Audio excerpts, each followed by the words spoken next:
Hi అండి, welcome back to our channel Satya's daily vlogs.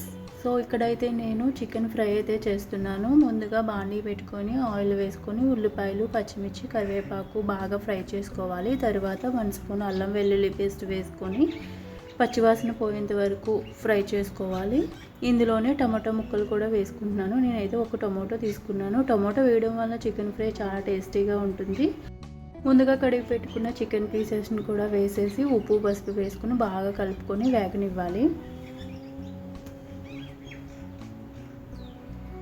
ఈ విధంగా చికెన్లో ఉన్న వాటర్తోనే చికెన్ని ఉడకనివ్వాలి. ఫ్రెండ్స్, ఎవరైతే ఫస్ట్ టైం మన ఛానల్ని చూస్తున్నారో సబ్స్క్రైబ్ చేసుకోవడం అయితే మర్చిపోకండి. వీడియో నచ్చితే కనుక చిన్న లైక్ అయితే ఇవ్వండి. ఈ విధంగా ఫ్రై అయ్యాక ఇందులోనే 1 స్పూన్ ధనియా పౌడర్, అలాగే 1 స్పూన్ కారం ఎక్కువ తినేవాళ్ళు ఎక్కువ వేసుకోవచ్చు. 1 స్పూన్ గరం మసాలా వేసుకొని బాగా కలుపుకోవాలి. ఈ విధంగా దగ్గరికి ఫ్రై అయిపోయాక లాస్ట్లో పచ్చిమిర్చి, కరివేపాకు, కొత్తిమీర వేసుకొని బాగా కలుపుకోవాలి. కూర టేస్టీగా ఉంటుంది, అలాగే చూడడానికి కూడా కలర్ఫుల్గా ఉంటుంది. చికెన్ ఫ్రై అయితే రెడీ అయిపోయింది.